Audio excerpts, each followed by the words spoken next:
starting unit together with also Doc and Tex, no? Yun rin ang nakita nating starting unit kaninang first quarter.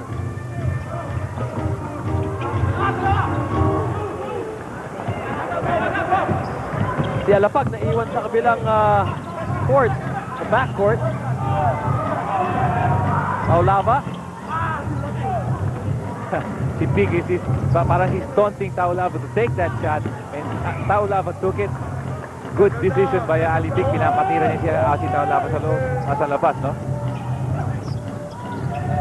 Alapag using the Mark Telan screen, back to Telan.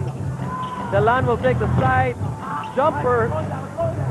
Medyo lumamig na to si Mark Telan after scoring a team-high 10 points in the first quarter. Second quarter, he was scoreless, not really that aggressive. Now he hasn't scored here in the third quarter too. Ali Big against Taulava. What a classic matchup inside the lane. You mentioned do you expect Big and Taulava to step up here in the second half? Yeah, they're gonna take it to each other. Talagang ito. Akbakan tayo dito. Alam ko magkaibigan off the court to, pero pagdating dito, walang pansinan. And there's Taulava inside, muscling his way. He will get the foul off Ali Big. And this could be his second three-point play of the night. What's happening here? Fouling them is a bad idea. No. That's exactly what happened in that last play.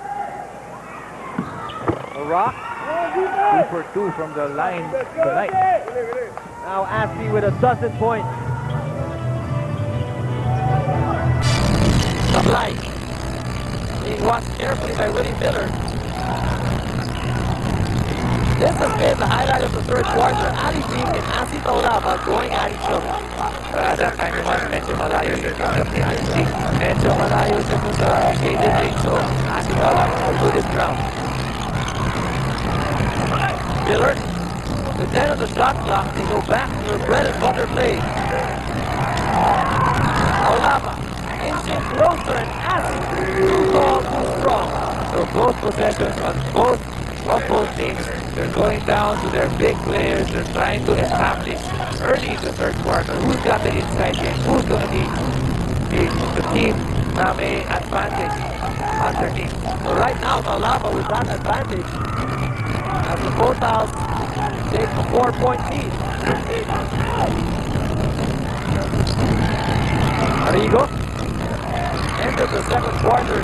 The three-pointer, Willie Miller, do him on fast break play. Miller! He was going to stop it. Oh my goodness. Willie Miller, no respect. And then now Supply wanting to stop it. But it slipped off. Ali Big inside. Partner, magandang simula ng ating third quarter. Both teams trying to establish that inside game. Kailangan si Ali Big naman, he just did what he does best. Getting that offensive rebound. Hindi siya nagpanic na to si Mark Telan. And Ali Big with a wide body inside. Creating a space for himself. Having problems in the free throw area. Alapag will walk it off the floor. This time, not listening to Victor Pablo. Watched by Arrigo. Now Pablo gets on the other side. Alapag and all day just push it in now. Jimmy Alapag with 8 points in the ballgame. Well, Jimmy Alapag a while ago, he was given the same shot in the first half. He was not able to drain it. It was a brick, but this time, hindi magiging yung Phonepals sa kanya, no? Yung last na kailangan, they have to mark it. And you know, for players like Alapag, it only takes one shot to really get them going. Naka-press na siya here in the third quarter, and it could be a momentum shot. 14 seconds on the shot clock for the white shirts.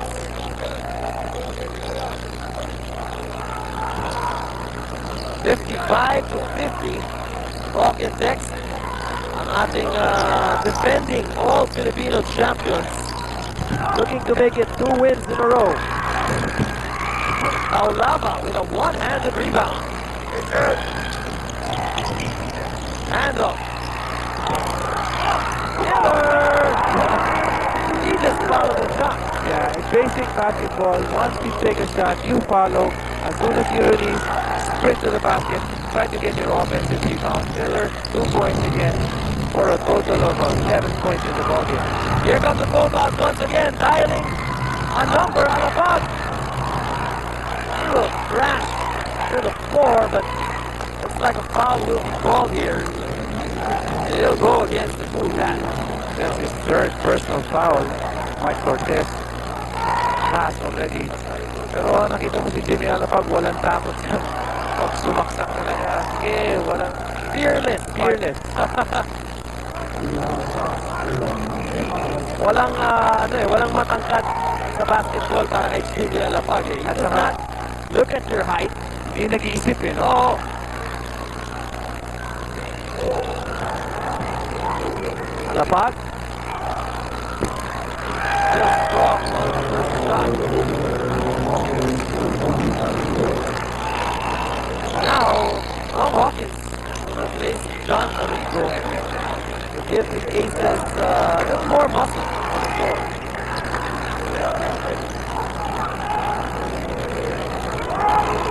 8 points and 4 assists for Jimmy Alapag.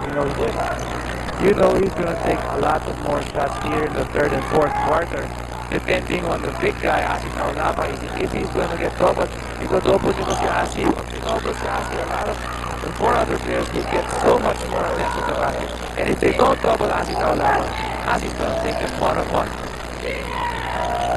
Half-court set now. Aliado seems to be okay. He's playing very well with that sprained ankle that he suffered yesterday. For him, might just be a first degree ankle sprain, And with the magic of anti-inflammatory drugs in the market right now, parang wala.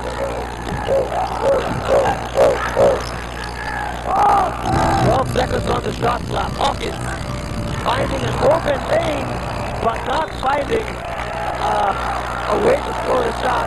That's the bump by Big Pablo. But Alaska now contesting that. Coach Tim Cohen a bit upset with that last ball, asking for the goaltending violation. Regardless of what the outcome is, I think I like the way Nakamina in that game. 7 seconds on the shot clock. Hawkins. Down to 2-1. Alley Peak.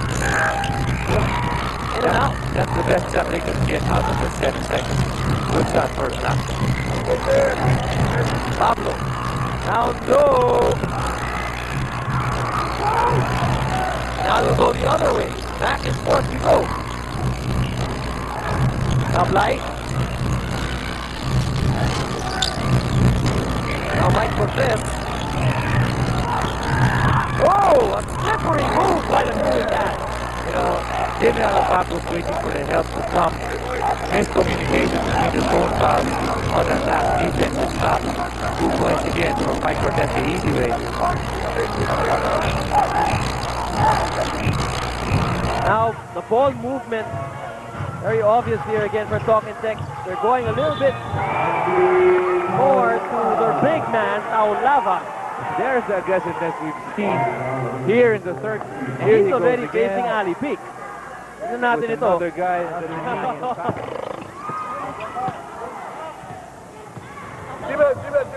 60 to 52. The Blue Shirts on top by 8. Mike Cortez, top of the key. Lead pass for Mark Telan. And he just took his time, caught the ball very well. And now, the Talking Tech Phonepals on top by double digits.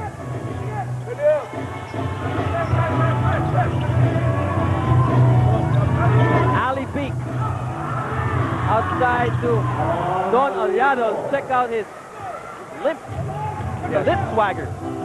Si Aliado, 8 points na in the ball game, all from outside shots. Sometimes, when you have an injury of some sort, you just think about shooting and medyo maganda naman yung nangyayari kay Don Aliado. Tira na naman siya ng tira sa labas.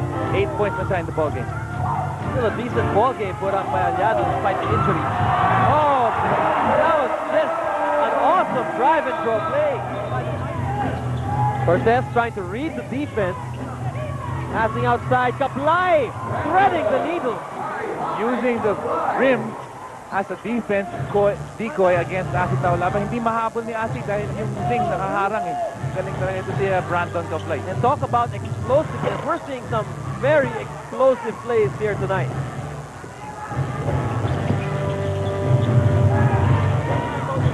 Kaplay. Alaska now with a triangle offense. And Bong Hawkins knows this all too well. 5 seconds to go on the shot clock. Cortez, in the land of the Giants, he had nowhere else to go. But then he gets fouled by Asi Taulava. But that's the way to attack the basket if you're Mike Cortez. Even if there's a 6'9" hulking center right in front of you, you still want to get that charge. You still want to charge into the basket. Huwag kayo matakot. As we see again the coaching staff, of course, we all know that Jun Reyes is not part of the coaching staff anymore. Tim Cone, Jojo Lastimosa, and of course, Dickie Bachman. A very worried look on Coach Tim Cone's face, but right now his aces creeping in on the Talking Tech Phonepals. 12 points and 4 rebounds for Mike Cortez. Another night at the office for Mike Cortez. 13 points already in the ball game. Alapag kay Belano. Delan picked up by Sonny Toth. Look at the spacing of the offensive play here by Talking Tech. Taulava cannot or will not handle the ball.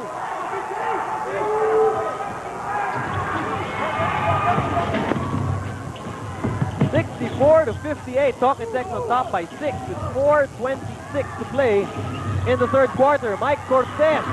Oh, it was one fluid motion. Well, they don't call him the cool cat for nothing. Well, a lot of changes have occurred during the off-season. You know, Don Camaso's out from Alaska, John Ordonio and Richard Del Rosario. Pero si Don Camaso nandun na sa kabilang koponan. He's playing right now for the Talking Tech Phonepals. Alapag. 10 seconds on the shot clock. There's a quick double team. At sumundot dito si Bong Hawkins. Matatawagan siya ng foul. All right, we'll go now to courtside together with Dominic Uy. Dom? Yeah, thanks, Paolo. Dun sa earlier timeout ng Alaska Milk, kaya sila nakahabol. Kanina they were down by 10 points. Sabi ni Coach Tim Cone, Ali, you can't stop fronting Asi Taulava kasi nakita nila yung play na ginagawa ng Talking Tech. Pinupunta lang sa ilalim kay Asi Taulava, and he also asked the guards to pressure the passers going to Asi Taulava.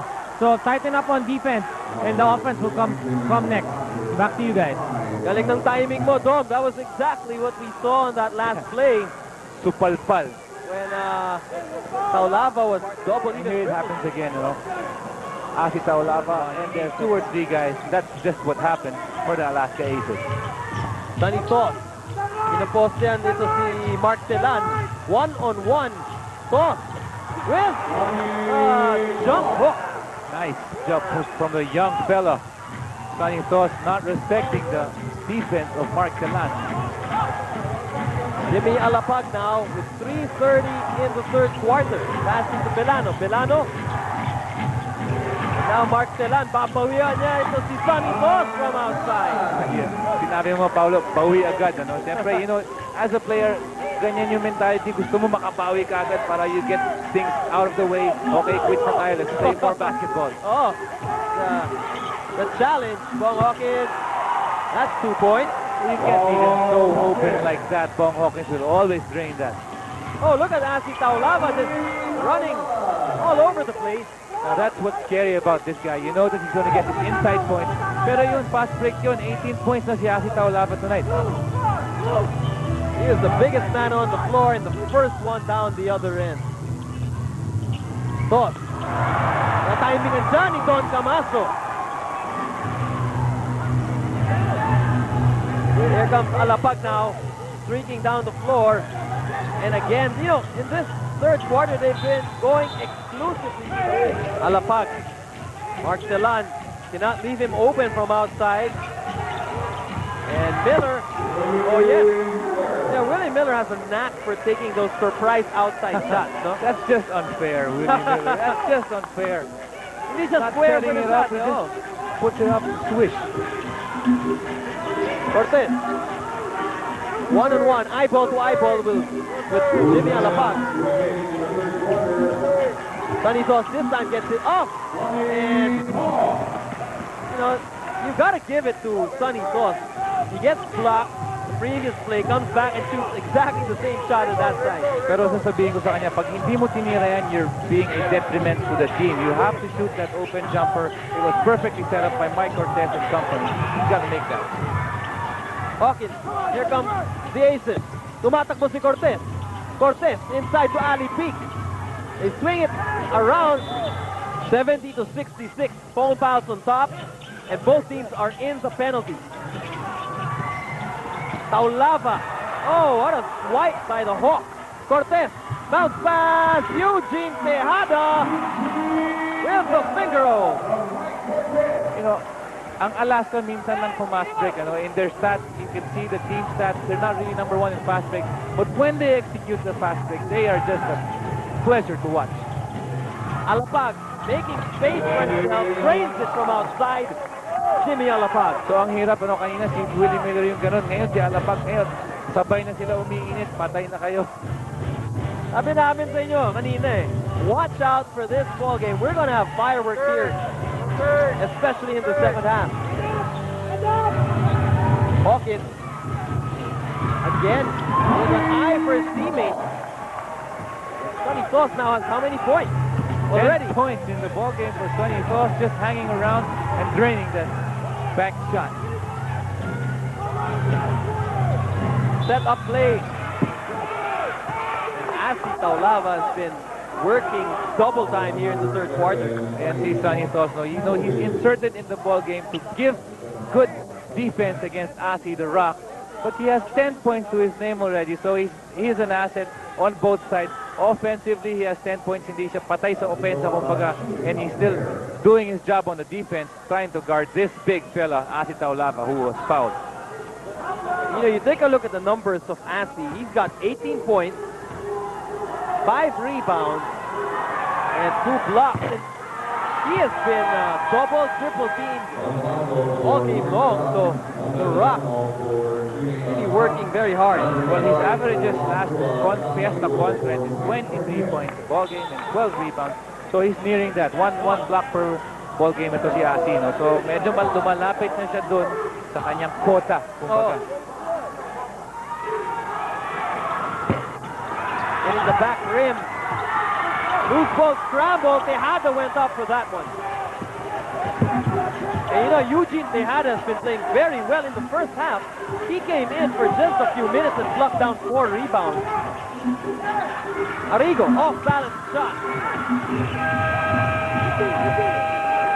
And that'll be it. Start things off here. 12 minutes of play. Nakita mo na, partner, yung unang tatlong quarter, no? Yan ang ating quarter scoring. And it has been very close. It has been very close. You don't know who has the advantage. Kahit 2-point lead na lang ang talk and text dyan. Hindi mo rin masasabi they're in command. Siyempre, ang Alaska Aces, Bong Hawkins has been playing very well. He's been leading his team. That's why he's in the ball game. Ngayon, tignan natin kung ano magagawa ngayon ng talk and text in this possession. Well, at the top of the coverage, we said that basketball is a game of matchups. And right now, yun yung mga focus natin. Nag-adjust na yung mga coaches. They've put in the players that they feel match up well against each other. And let's continue to watch out here in the fourth quarter.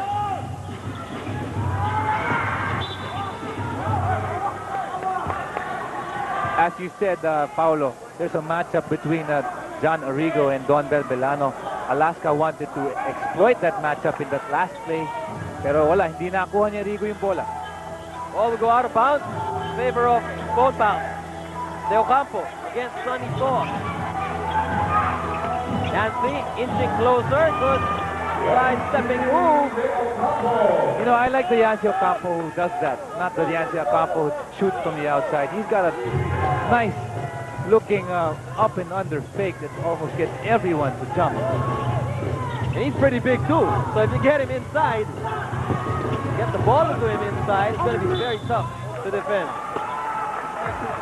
Not enough vitamins, not enough life moment doon yung kanyang kalaban. At kaya kayo dyan, the feeling not enough vitamins, not enough life, take Centrum to complete from A to Z, or from A to zinc vitamins.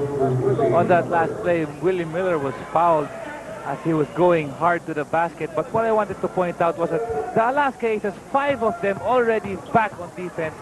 Alaska, 5 sila. Talking text, 3 lang sila. Pero tinira pa rin ni Willie Miller. He got something positive out of it. Drains the first free throw and gets another foul for Alaska. So defense is the name of the game. And that's what we're going to see here in the fourth quarter. To see Willie Miller so far with 13 points in the ballgame.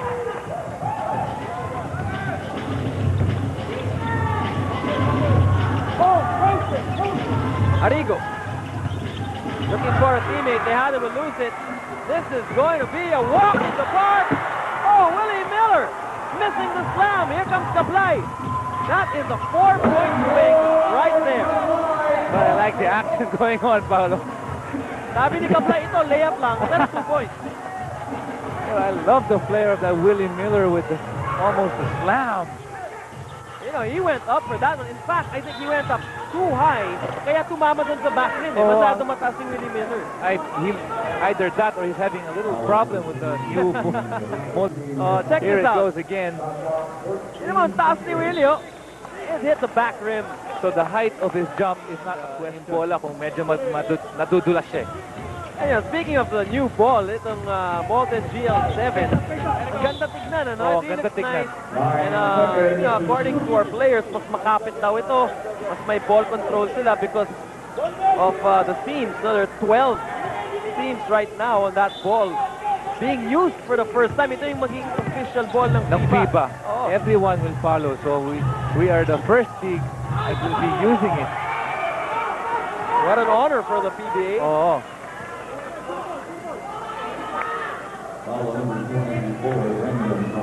So si Willie Miller babalik dito sa free throw line.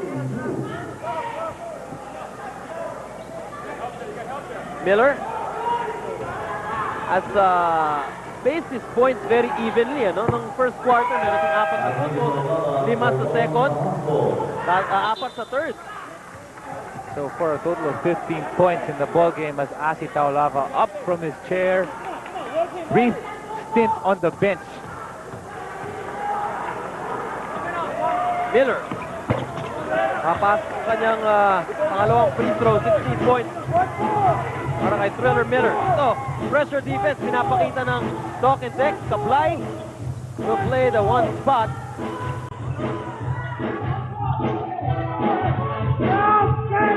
Seconds on the shot clock. Arrigo, gahanap ng kasama. Ali Peak.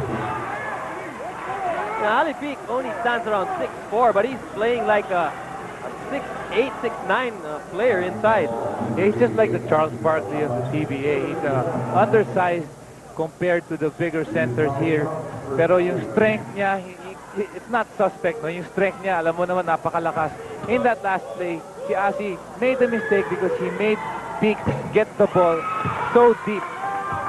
Wala na siyang gagawin. Wala nang gagawin si Ali Peak kung hindi itataas na lang, ititira na lang. O siguro undersized pagdating sa height. Pero pagdating sa bulk, malaki yung wingspan. No? Ali Peak, oo. Yung wingspan nito, 11 points, 10 rebounds. Having a problem from the free throw at 3 out of 7. Referee calls the jump ball. That one went off. It was Arrigo and Taulava contesting that loose ball. And Coach Tim going up in arms. It's a familiar sight. We've seen that time and again. Well, they're contesting that Taulava tapped that ball out of bounds. But the referee will stick with a call, a jump ball here. This is a grossly mismatched jump ball. And guess who wins it? Uh-oh. Oh, a second miss for Willie Miller. And now, that was a second miss as Miller tried to slam the ball in, and he's gonna, this could hurt could hurt Talking Tex down the stretch. And I don't think the coaching staff is happy with the second miss from Willie. Peak. Only 3 seconds on the shot clock. Supply. Oh, look at Bong Hawkins fighting for that loose ball. Bong Hawkins now with 5 boards.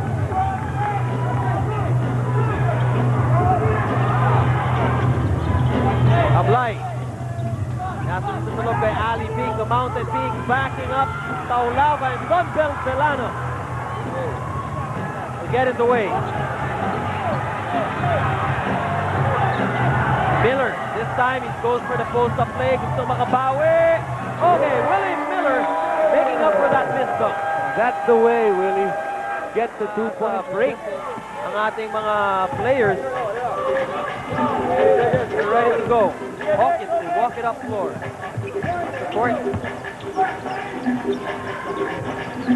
Arrigo. He had the hand in the first half, but he has suddenly gone cold here in the second half. Ali Peak with a monstrous rebound. No choice but to foul is a Yankee de Ocampo. Well, this is a very tall lineup for Stock and Tex. When you look at Yancy de Ocampo and Asi Taulava, and then Mark Delan, I see him just about to check in. So it looks like Coach Joel Banal going to go into those halls. Hawkins. 12 seconds on the shot clock. Ali Peak. He's got to drain that shot because Bong Hawkins set him up perfectly. He was waiting for the collapse, the sag to come. Sakto, pinasa na kay Peak. Peak has to make the shot every time. 79-74. Just a 5-point lead. Willie Miller. Siya yung agresibo dito sa fourth quarter. Oh, Taulava. How do you stop this guy? You don't. You just limit him to a certain amount of points, certain number of points rather. But right now he's got 20 and we have 7 minutes 26 to go here in this exciting ball game. Ball movement now, leaving Kablay open from outside. Asi Taulava off to Alapag. Here's Jimmy. Oh, what a great touch pass. And Jimmy Alapag looking to feed the big man on the break. From that last day, you know that Jimmy Alapag, Jimmy and Asi, they know each other very well. You know, si Jimmy, hindi niya nakikita si Asi, pero nararamdaman niya, eto na, dumarating siguro, nararamdaman niya yung thump nung sapatos. Dug. Oh. And then he's just gonna feel it, he gives it at the right moment. Foul. Pero eto si Asi will have to, well, he'll have to scan in his free throws. Well, kung ikaw ay isang point guard at nagdadala ka ng bola pababa, siguro, pagka yung wingman mo, si Asi Taulava, di ba? Pakpak yun, wingman. Pakpak. Asi Taulava. 2 out of 5 from the free throw line. So it might be even better to just foul the guy to prevent him from getting the ball. Yeah, ilang beses natin nakita yung strategy na ganyan. Foul the big guy. Del Campo will pick up foul number 5. But he will stay in the ball game, and even a bigger lineup will be on the floor for Talking Tex. Squaring up against Del Campo. Only 7 seconds on the shot clock for the Aces. Pushing foul will be called on the Rock. Asi's fourth personal foul is not really the happiest thing for Coach Joel Banal. And you know, that kind of foul, hindi mo matatanggap dahil, you know, sundot eh. Yung sundot na klase ng foul, hindi dapat ginagawa ni Asi Taulava because he can stand his ground versus Ali Peak. Ang apat na foul ni Asi Taulava yun. Both teams just right now with 4 team fouls apiece. Peak. Harap-harapan. Iniran si Asi Taulava. And now Cortez. You know, he was wide open. Lucky that for Talking Tex, that shot did not go in. Pero paminsan, Mas alanganin nga ngayon yun. Masyado ang bukas. Oh, masyadong maraming oras just to take a Oo. shot. You tend to think about the shot and then hindi papasok. Pablo. Mark Telan. Oh, ang ganda ng lusot ni Mark Telan dito sa baseline already now with 16 points. Ano kaya natutunan ito sa Florida sa Big Man's Cup? Mamaya tatanungin ko si Mark Telan para sa Sunday Club ko. Oh, and earlier you saw Coach Bill Baino getting up and cheering Mark Telan on. Supply. Top dead on his tracks, and now Willie Miller. This is going to be a foot race. Cortez, Miller. Oh, he was sandwiched there by Cortez and Supply. Did you see the hesitation? Willie Miller was thinking about it. Am I going to dump this ball? Am I going to just lay it in or something? But he was also caught between that double team. And alam na niya na itong si Cortez at si Supply are two high leapers. Oo, hindi siya basta-basta makakadunk Oo. in front of these people. Kaplay, of course, one-time slam dunk champion here in the PBA. Willie Miller, big game for Thriller Miller. Oh, just when I said it. So it has been Nothing but the bottom of the court. an air ball put up by Miller.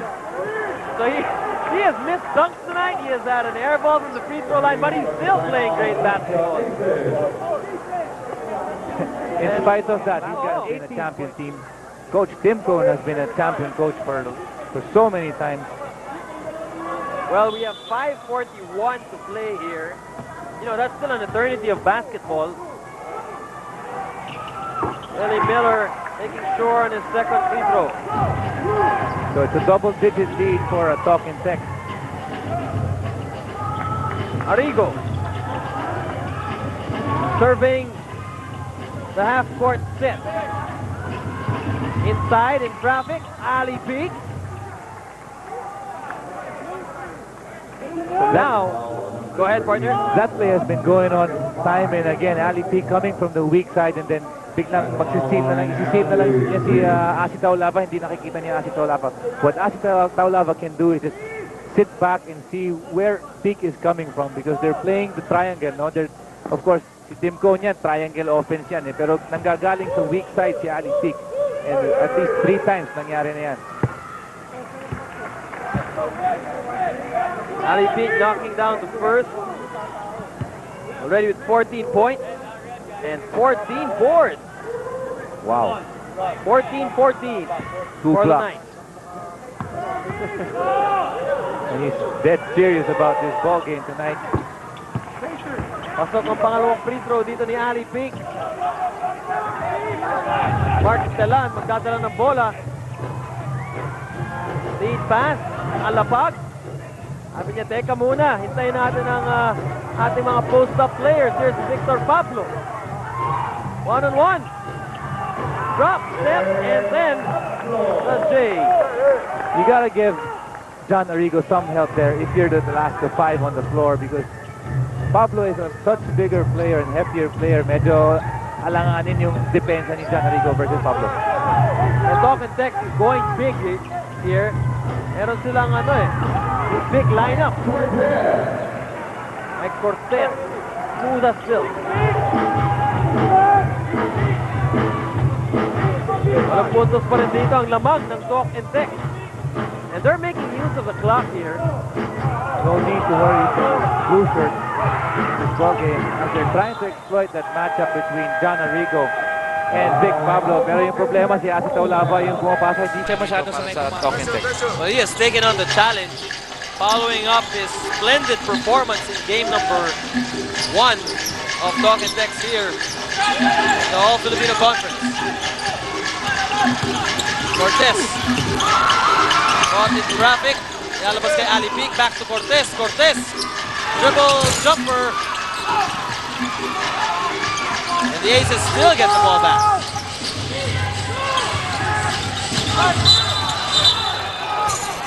Mike Cortez. Talk about upper body strength. Maganda dito kay Cortez, pag napafoul siya, he still has a knack for getting that shot up. trying to get that ball into the basket pa rin, no? And he's kailangan na niya kailangan na niya maging more aggressive. He must take it stronger to the hoop. They're down by 8 points, as you mentioned. Pero ngayon, something good happened. Once you take the ball on the floor and go hard to the basket, Mike Cortez with the 2 free throws, sinks the first one. 18 points in the ball game for the Cool Cat. Alam mo, this is take charge time, no, for Mike Cortez. Pagdating sa mga ganitong klaseng sitwasyon, no, naghahabol dito ang Alaska with 3:59 to play. And you know he's a sophomore, pero sanay na siya sa LaSalle days niya. Sa first year niya sa Alaska, siya na rin ang nagiging go-to guy para sa Alaska. Willie Miller carefully bringing that ball up court. Now, Alapag. Taulava says, this is my ball, this is my play. Oh, but he spoiled that time, Hawkins. With a long lead pass, Kaplay.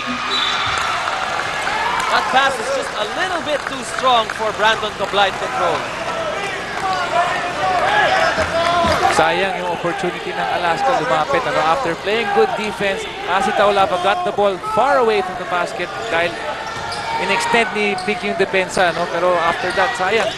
Makakababasa na ng at least 2 points. Baka 82 na yung score ngayon. Double team by Hawkins. Almost picking it off. Pablo Tutelan.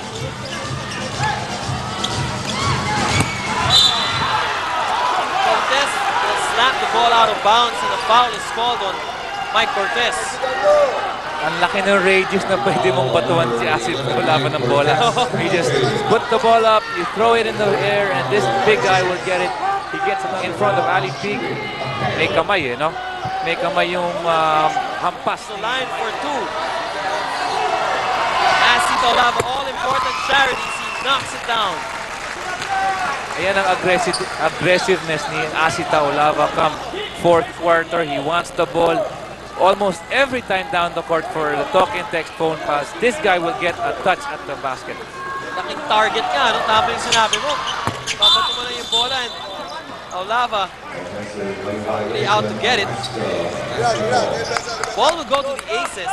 Lane violation on the Phonepals. So it's 7-point lead for talk and text. Alaska needs good executions down the stretch. Ito dapat magpapanalo para sa Alaska. Turnovers have hurt the Aces here. 20 turnovers. Phonepals only 7. What a pass coming from Mike Cortez. Si Ali Pig naman ang recipient nito. No, he will again go to the line. Good things will happen, kagaya na sinabi ko. Mike Cortez kanina nakakuha siya ng foul. This time he sets up his teammate Ali Pig. Of course, you can't box out talaga. Pag gusto ni Pig pumunta dun sa gitna, talaga mahihirapan kang pigilin tong taong to. Now when Mike Cortez drives, you have to keep your heads up if you're one of the 4 players because he loves to pass the ball at the last second. Ito si Ali Pig, sumasabay yung rebounds niya dun sa points. Kanina 14-14, ngayon 15-15. Eh nakapunto siya ulit ng 16 points. So siguro mamaya magre-rebound ulit si Ali Pig. 16 points, 15 rebounds, 2 blocks. Ang ganda tignan, ano? Alam mo, para sa ibang player, pwede na boundary na yan para sa dalawang laro, Oo. And si Ali Pig missing the second free throw. Yes, monster numbers here tonight. Alapag. Telan. Still out of his comfort zone. 3 seconds to shoot on the shot clock. Miller knows it. Oh, Willie Miller! That could be the biggest shot of the ball game. A 3-pointer at the buzzer. Some players are just so gifted that hindi talaga, sadya talaga ni Willie Miller yun. Well, he had to take it up as the shot clock was winding down, but Kaplay quick to respond. It's a 7-point lead for the Phonepals, 90-83. 2:15 to play. Alapag does the wise thing. It says, let's chop some time off the clock here. Alapag. Out to Pablo. Last 2 minutes. This last 2 minutes is brought to you by Hope the luxury cigarette. And let's see what gives here. The referees. It'll be a jump ball. So mukhang jump ball ang tinawag dito ng referees, Telan and Aliado. So the talk and text Phonepals get a break out of it because they were at the end of the shot clock on that last play. A 30-second timeout requested here by the Phonepals. Don Carlos Aliado, former Green Archers. Going head-to-head here. There's the jump. Alaska will control possession. Let's see what they can do here. They need the quick 2 points. Time is not on their side. Tira ni Kablay, labas kay Cortez. Mike Cortez knocking down the three-pointer. Perfect setup by Brandon Kablay. Seeing Cortez in the corner, nothing but the bottom of the net. And don't look now, it's a 4-point lead for the Phonepals. Pero partner, nasa penalty na tayo. So, matatawagan ng foul dito sa ang Aces. That call will go against Kablay. Pang-limang foul na ni Kablay. It really doesn't matter how many fouls Kablay has at this point in the ballgame. What you want to do is to stop the clock and hope that Willie Thriller Miller, who's been brilliant all game long, will miss a couple of free throws, maybe one, maybe two. Tatanggapin mo na yan eh, basta as long as you stop the clock. And there you go. He misses his first free throw. Nung pumaulit mo si Kablay, he did not look like a happy player. Sabi niya, bad foul yun, nasa penalty. Pero ito, nagmintes si Willie Miller. So, it could be a blessing in disguise. Miller missing both. Here comes Cortez, lead pass to Brandon Kablay inside the lane. In and out. Oh, what a heartbreaker. What a heartbreaker for Kablay as the Phonepals secure the leather. Alabas si Miller, Taulava begging for the ball. Pero he's watched very closely by Ali Peak. Only 2 seconds on the shot clock. Taulava has to throw it up. 24-second violation will be called on talk and text. For Alaska, they held their ground, so ginawa nila yung homework nila. Eto, they stopped talk and text from getting another 2 points or another 3 points. Sila naman ngayon, good execution ang kailangan. Kablay will walk it up the floor. They don't have time on their side here, Hawkins. Tignan natin, pinapost si Bong Hawkins. Bong Hawkins inside the lane, what a pass! Ali Pick, one more try. They will not call the foul, and Taulava with a timeout. I get the feeling that Asi Taulava does not want to get fouled. And he's doing a good job calling timeouts right after he gets rebounds. Well, Tim Cohn asking for a foul inside. Let's check this piece of action one more time. Hawkins, there's a fake. It was a great inside pass. Miller got a hand in that, and then Ali Peak going up once again. He was covered well inside. He was covered well. Cortez on Alapag. Alapag looking to create. Off to Mark Telan. Telan with a running jumper. Mark Telan. He is the real deal here. Into the fourth. Ang talk and text, dalawang team na tinatalo na magaganda ang nilalaro. San Miguel played a wonderful game last Sunday. Oh yes. And right now, let's see. It ain't over until the fat lady sings. And right now, Kablay ako ang mag-i-inbound. Kablay with a quick move out to Cortez. Cortez watched very closely by Jimmy Alapag. He takes the three. That'll rattle out. It'll go the Phonepals' way. Big shot by Mike Cortez. Almost gets it to go, but sayang, ano? It looks like that'll be it. They give up the quick foul to get Alapag to the line.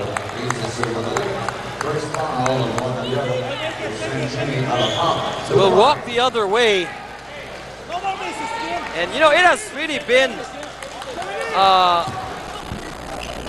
well-balanced game here for Talk and Text. Maraming nag-step up dito, partner. Yun na nga yung sasabihin ko rin sana, no? Si Alapag has 11 points already in the ball game. Telan has already 18 points, 22 points in the ball game. Siyempre si Asi Taulava, big ball game also for Asi with 21. So it's a balanced attack for the Talk and Text Phonepals. Of course, also see Willie Miller. How can you forget his aggressiveness, his energy, and his 22 points as of fourth quarter. May oras pang konti, no? Coach Tim Cohn will not throw in the white flag. 11 seconds, Aliado will do the honors. Not enough time here. Tablay will lodge. And that'll be it in this ball game as Miller still enough time. Referees will not count the basket. So ang final score po natin,